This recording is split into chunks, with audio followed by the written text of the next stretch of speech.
Hello everybody, my name is Ed and welcome to a slightly different PlayerUnknown's Battlegrounds solo play video.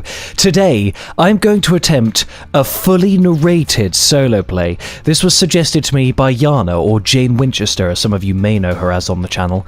And she said that one time it might be interesting to hear a fully narrated game. I don't know how well I'll perform, but because I'll be relaxed and thinking about other things like poetry and, prose, maybe I might perform better. If you guys are excited and maybe have some story suggestions for another one of these episodes in the future, be sure to like the video, subscribe to GameHog if you already haven't, and leave us a comment down there with your ideas. I should say that there's going to be a large amount of jumping between first person and third person and things like that, because I have no idea how to structure a narrative properly whilst improvising, so don't expect this to be literally perfect. My name is John Smythe. I don't know why I'm here. All I know is myself and 90 other people are all going to an island together. And we don't know why we're here. Why were we sent here? Who are the people driving this plane? Who are the people watching over us and dropping airloads? Airloads? Airdrops. Sorry, there's going to be some improv-y sounding bits in this novel, like this line here. Anyway, let's go for Rojoc. Rojoc was where I set my destination. I knew there, things might be safe. There may not be too many people there. How did I know that? This was the first time I'd been here. Or was it? Everything felt so familiar, yet so frightening and distant. Would I be fine, or would I meet my doom here? All of these questions lie ahead, and more. But the main one is, what will I eat for supper? Will I be grazing on mere berries and nuts? Or will I feast upon poultry? Surrounded by many other people, I knew that I wasn't alone. I had landed. I was frightened, but keeping moving was the only thing I knew I could do. I made for the nearest hangar and ran inside. I found inside a sniper rifle. I picked up ammo and loaded it. The wood felt strong in my hands. The metal was sturdy and cold. I knew that I was safe, for now. The echoing sound of gunfire echoed through the valley. The distant shots sounded like popcorn going off in a microwave, only with the blood-curdling screams of the deceased on the other end. I found myself a second weapon, one that may work slightly better at close range. I knew now I was truly going to be okay. Somehow I knew my way around this map. Like it felt like some kind of sick, twisted video game played by a nerd in his bedroom for a handful of... Someone was inside my house. I knew I had to get out. I had two choices, fight or run. I chose run! I chose run! While paying attention to the man behind me, I lost track of anyone else who might be in the village. Was I safe? Or was I at great risk? All I knew was I had to make my way to... Shit, I had to make my way pretty south. How would I get there? Perhaps a vehicle would be available to me. But first, I better find myself more supplies, he thought to himself. His heart in his throat. He ran across the road, knowing at any moment a gunshot could whiz past him, killing him instantly, or at least wounding him. He did have health packs after all. Ah! Gunfire! He thought. A tight spot. But don't worry, he could get inside the house. That's the last thing they'll expect, he thought to himself. More ammunition. This was only a good thing, Ed thought to himself. He couldn't pick up the backpack. He was too scared, and for some reason, nothing was working. Why was nothing working? Get inside, he thought. Get upstairs. Get safe. Play the long game, he thought out loud. His heart in his throat. He knew that someone was outside, trying to claim his life. How would he deal with them? Would they enter the house, or was he going to have to bring the fight to them? He didn't know what to do. He didn't have enough supplies to carry on, but he knew if he left he might die at the hands of the stranger who shot the first shot at him. John had to make it. John Smythe! He shouted as he leapt from the roof, taking a minor amount of damage as his feet collapsed underneath him when he hit the floor. He ran for his life, knowing at any moment his life could be ended again.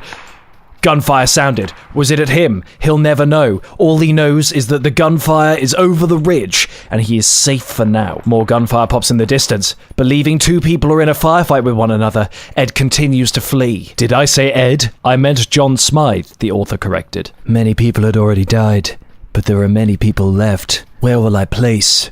Thought John to himself. Does placing even matter? What's the bigger picture in all of this? And those other people I killed, he reminisced. He hadn't killed anyone at this point, but he might, metaphorically speaking, they all died because of the situations he put them in. Sort of. The sound of bombs echoed outside the hangar. He was safe inside for now, but the bombs could move over him. How would he survive bombs? A visual. He fired! He dies! No! This is the end of John Smythe, but another character will rise in the next chapter. Chapter 2, The Avenging. My name is John Smythe II, and I'm here to avenge my father. Knowing there was only one sensible place to go, I, John Smythe II, decided to venture to the same place my father did, for he knew it was safe. Even though it brought him to inevitable death, he knew it was safe. And he was a smart man, an honorable man, and a man who had excellent hair. The descent boost was with him. He knew this way he could get to the hangar, the same hangar his father entered in the stories told before him. Several others entered the same vicinity. Would John Smythe II be alright? Only he knew this. The fate of... Whoa! God! Another! John leapt! He missed. He had to get inside and get a weapon. It mattered not if he fled. Another! There's another! Pick up a helmet! He can't punch you in the head if he hasn't got a helmet on. Quick! To this other building!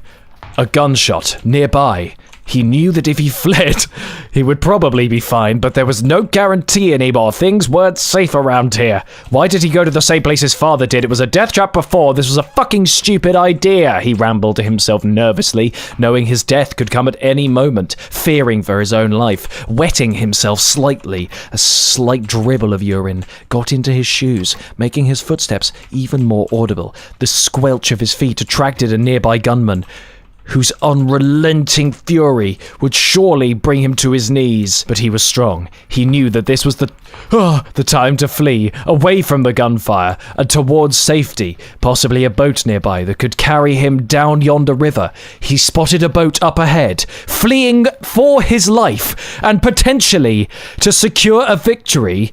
Actually, this isn't going to work, fuck. John knew he would take this risk, so he got in the boat anyway and got in the driver's seat and drove away. He knew that he was safe for now, unless, of course, one of the other 79 people who were still alive had a particularly good sniper shot. He belched, knowing that for now, he was safe. The nearby stronghold of Georgiapol would have lots of loot, he thought to himself excitedly, also worried that people may have got there before him and may be anticipating his arrival, with a shotgun pointed directly at his face. Upon pilfering what he needed in Georgiapol, he would return to the ruins, where he would probably get back within the area whilst sustaining minimal damage. He had to be careful though, his time management has been poor in the past, and so he doesn't want to fuck this up, although there is a spare boat here, in case things do go awry. I think that boat is now beached. The boat may not be beached yet, he thinks to himself. The tide may yet carry it out. In fact, that seems to be exactly the case. We're in luck. The silence around him was reassuring, but also unnerving. At any moment he could hear the sound of a shotgun reloading, or an SMG clicking. Or even worse, the sound of a grenade rolling to his feet. The chicken dinner could be taken from anyone at any time, said John to himself, knowing very well this may be my only chance. Sprinting through the doors and through the stairs, he couldn't find anything useful for his journey. Some ammunition for some good weapons, but none of the weapons that he desired, although he did find a shotgun. This would protect him from any nearby threats. But were there any? This was still plaguing John's mind. He had to be wary. At last, he found the exact weapon he needed, an M16A4 with 60 rounds of ammo, a crude weapon, designed to do burst fire. Not his favourite, but sod it, he'll take what he can get. How many other people were taken from their families and put on this island, he thought to himself as he rummaged through toilets picking up ammunition. At last he found another weapon that he could utilize. An AKM, another assault rifle. Another crude weapon due to its terrible recoil, but something that Ed could probably manage if he utilized it well. The blue area was beginning to make its way inward. Ed had enough stuff to get his way fairly far, but his headgear wasn't sufficient to last into the endgame.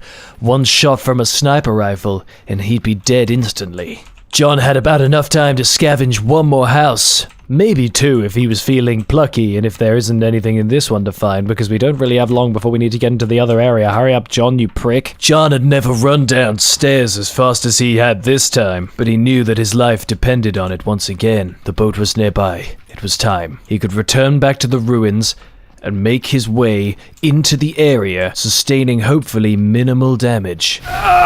Yeah! He screamed to himself, freeing the boat from its sandy prison. He was fine. The boat could just about outrun the blue area. Just. He was going to be alright. He's going to make his way to the area. That boat looks like it's drifted, he thought to himself. The ruins were in sight.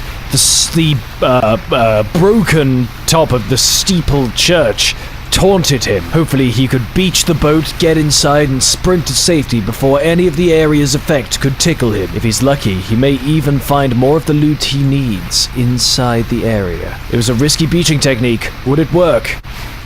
It would. He was in luck. Sprint, John! Sprint for your life! With the power of a coiled badger, he sprints through the hillocks, seeing that the area is right behind him and that it's actually going to damage him a bit. Put the gun away, John, he thinks to himself, knowing this was his only chance to get away unscathed. It was too late. The area struck him. A boom noise happened as it hit him.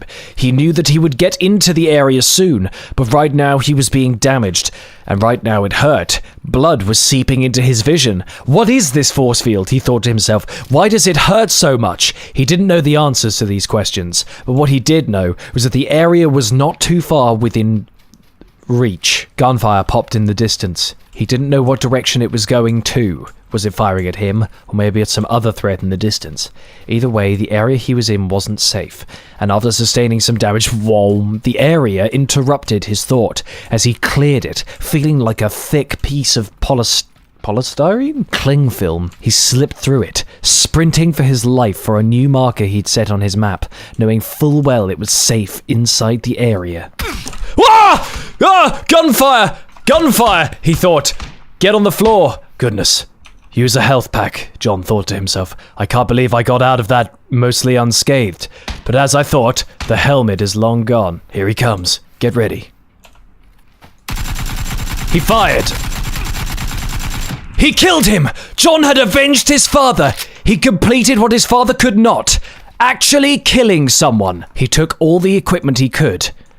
Equipping sights to his guns, extended mags to his guns, and also taking all the ammunition for himself. He took a risk, drinking some of the energy drinks he had just pilfered off the corpse of the man he'd just killed. He also wanted to take the man's painkillers, but the problem was, he didn't have enough space. How the fuck does that work? Oh well. John could not believe it. He was alive, and after consuming some of the sugary beverage, he was re-energized, sprinting up the hill, feeling the grass tickling his legs, like small scythes, tickling him. A pleasant sensation. He had not felt comfort for some time, he thought to himself.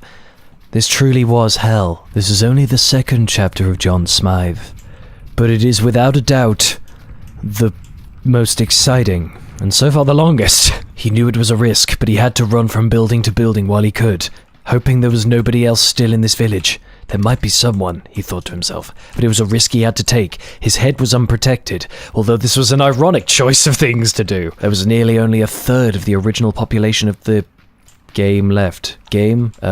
Torture Island.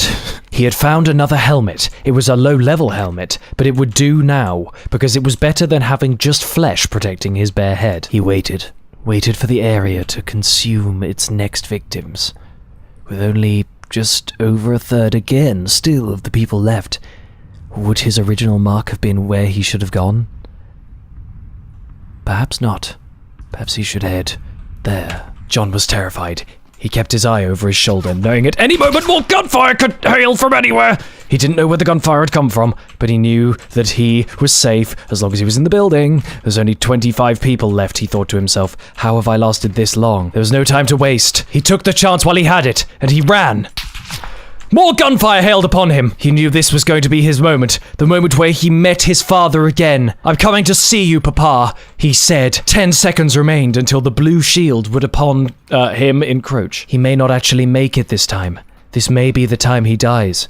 Although he is equipped with plenty of health packs, this might be his final hurrah. Pausing for a moment, despite his agony, he noticed the beauty and the serenity of the silent island around him. The sound of gunfire was in the area he was approaching. This was bad news for John. He didn't know what to do. People were watching his every move, but he was nearly there. He was nearly at the place he needed to be. 23 left, he panted to himself, still sprinting for his life, keeping his head pointed towards the area where he heard the earlier gunfire. His attention was also poised around him, knowing that at any moment more gunfire could hail.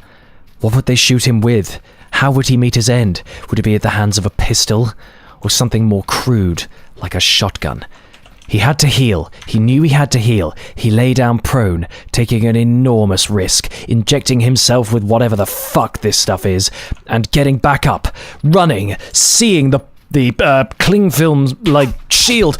Gunfire! Again! This was the moment he knew he was dead.